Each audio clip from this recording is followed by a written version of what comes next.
O que é isso? Eu já tinha alguns trabalhos apologéticos no YouTube, né?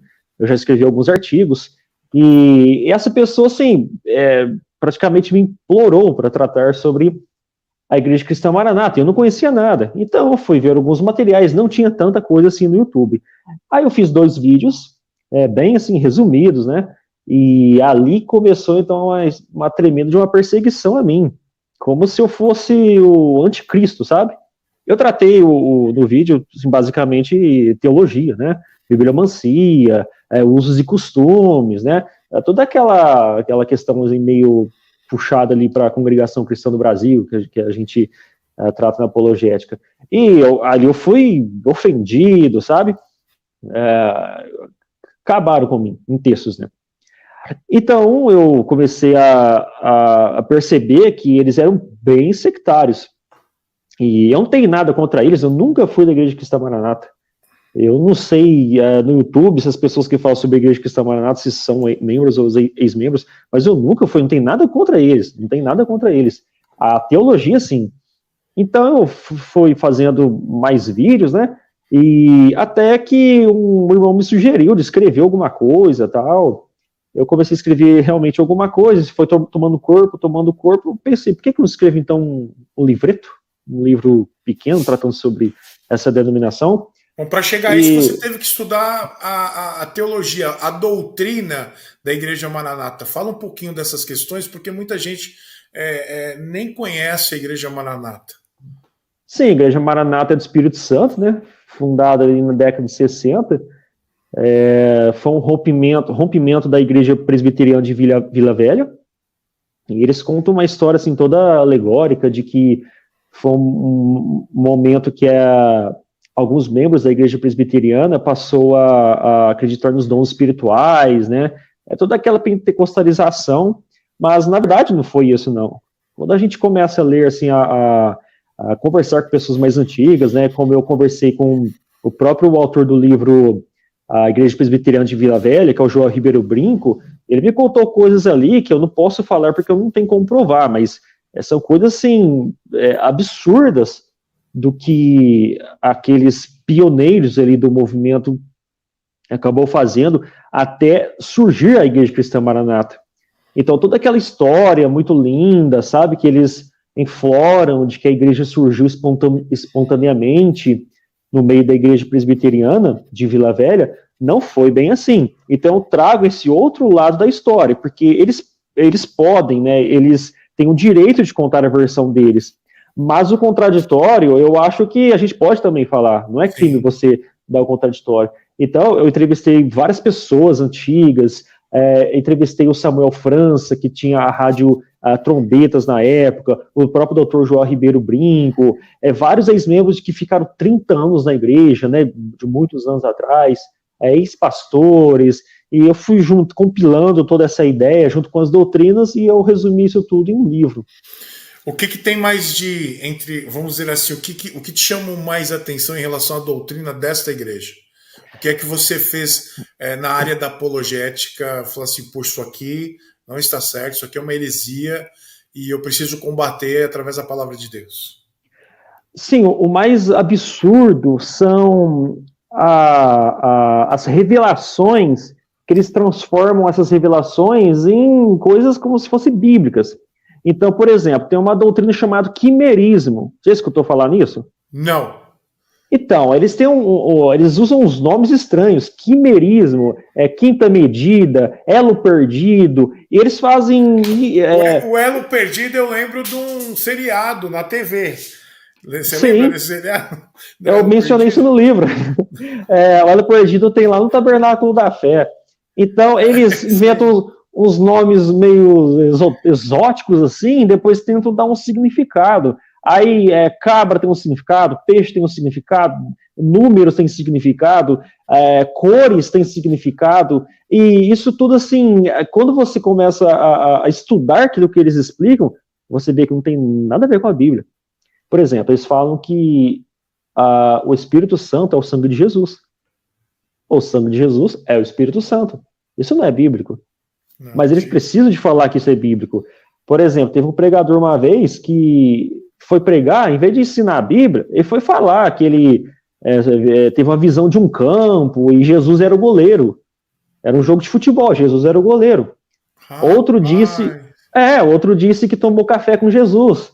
Então, assim, esses absurdos é muita meninice teológica, sabe? Em vez de pegar e ensinar a Bíblia, não, eles têm que apelar para essas coisas estranhas aí. E isso tudo eu coloco no livro. Não precisa disso. O membro pode muito bem ler a Bíblia.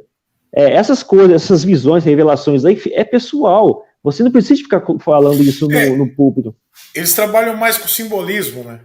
Simbolismo. Uma tipologia, né? Sim, esse problema começou lá no primeiro século da igreja já, e até hoje esse problema ainda existe. Então, quando você pega esse monte de tipologia, você acha Jesus no Antigo Testamento numa pedra no deserto, sabe? Coisa que não existe, eles inventam isso. Isso é problemático.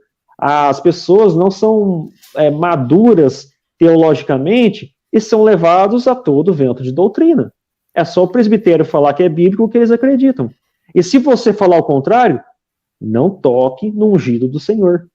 Entendi.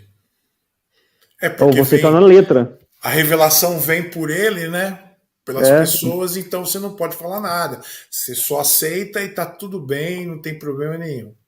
Você está na letra. A letra mata, o espírito vivifica. Então, qualquer mentira, é só você falar que a letra mata e o espírito vivifica. É triste. Então, coloquei isso tudo no livro. E me parece que eles também têm a questão, por exemplo, de você abrir a Bíblia num lugar, colocar o dedo ali e ler a passagem. Seria isso? Né? Sim, mais ou menos isso. Vem de uma revelação, a pregação da noite, né, o culto, esse tipo de culto. A palavra do culto à noite vem através de uma revelação na hora. Então,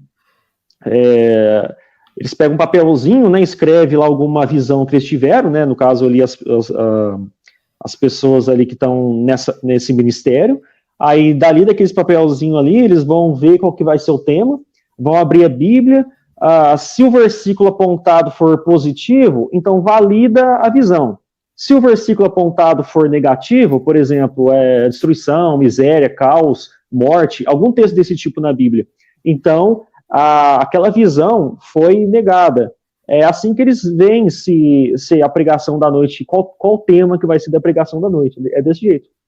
Nossa, quer dizer, você não tem nenhum preparo antes de trazer uma mensagem, não tem nenhum estudo que você possa trazer para o povo, é mais na revelação, é no dedomancia.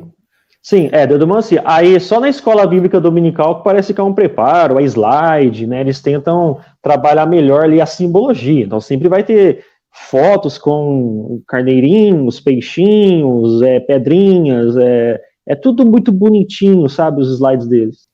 Rafa, fala para mim a questão do livro. Ele foi lançado por alguma editora? Não, ele é independente. Independente. Sim, ele é independente. Na realidade, Alexandre, eu desde quando eu comecei a escrever esse livro, ele foi um trabalho gratuito. Eu não tive intenção de vender ele. O que aconteceu é que algumas pessoas ali, que eu sempre questionava, perguntava, pedia material, né? Essas pessoas falavam, você precisa de lançar isso em livro físico, porque tem muitas pessoas que não leem PDF, Sim. Não conseguem enxergar no celular o texto, então você precisa de ter... Então, eu consigo, mas eu detesto, eu não gosto. Eu não consigo, rapaz. Eu quero riscar, anotar, e eu não consigo fazer isso em PDF. Então, e igual você, a maioria das pessoas, eu acho, a gente precisa de pegar o papel, marcar, ler no dia seguinte. É muito chato ler PDF, sinceramente. É verdade. Então, eu falava, mas como é que eu vou lançar um livro? Eu não tenho dinheiro para isso. Eu não tinha recurso nem para poder pedir para alguém revisar, para fazer diagramação.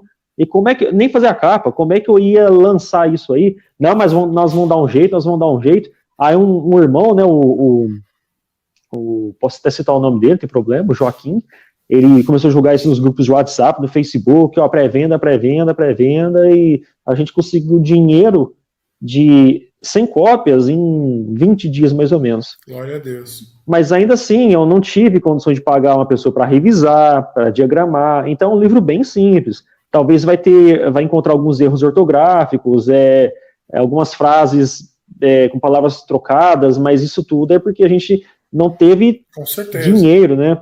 Então, quando a gente tem condições financeiras, a gente pede para alguém avaliar o livro, revisar, acertar melhor algumas palavras, mas tudo bem, o livro, as pessoas estão lendo, estão gostando, já recebi vários feedbacks assim, positivo. Porque o que vale é o conteúdo, para mim é o conteúdo, sim, é aquilo que traz como informação, e aí você também tem na área apologética, você tem a defesa da fé, então você traz a informação doutrinária e traz também a resposta bíblica, mostrando que aquilo está errado. Para mim isso daí é algo, é o mais importante de um livro para mim.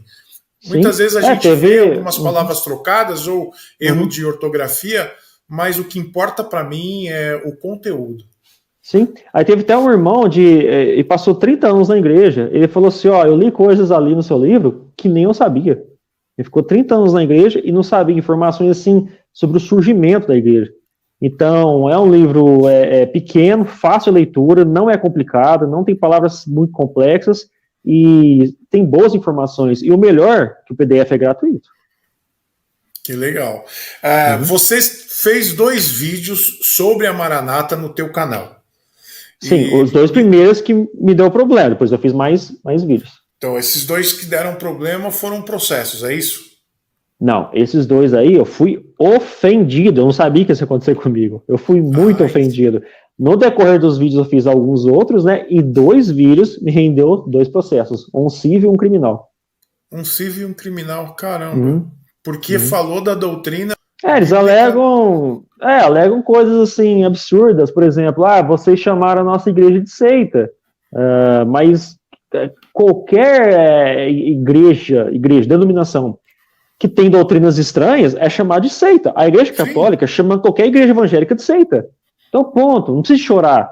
Aí eu falei assim, que a igreja não foi fundada pelo Espírito Santo, em Joel capítulo 2, né, em Pentecostes, lá em Atos capítulo 2, que com o derramar do Espírito Santo, a igreja é formada no Novo Testamento. Eu falei que não, a igreja não foi fundada em Atos 2, com o derramar do Espírito Santo, não. A igreja foi fundada pelos pioneiros ali, pela divisão da igreja presbiteriana. Isso tudo está no processo. Mas quando no processo mesmo, quando vai citar os nomes lá dos líderes da denominação, tá o nome das pessoas lá, tá falando quem que é o dono da denominação, o presidente. Se a igreja é de Jesus, então tinha que falar, a igreja é de Jesus, ninguém é dono, tá? Mas não, tá o nome do presidente, do dono da igreja. Então a igreja não é do Espírito Santo. Ou seja, o próprio argumento do processo acaba corroborando comigo. Verdade. Você tá com os livros aí? Pertinho de você? Mostra a capa pra gente. Deixa eu abrir aqui a sua. Deixa eu aqui abrir a sua imagem aqui. Esse é a Quinta Medida. Esse é o primeiro livro que você escreveu. Ou foi o segundo? Não, esse é o segundo. Tá, vamos pro primeiro agora. Mostra o primeiro para mim, que é uma resposta à religião Wicca. É isso aqui, ó. Rapaz, ficou bonito, filho. E o que te levou a escrever sobre a Wicca? A história é basicamente a mesma. A diferença é que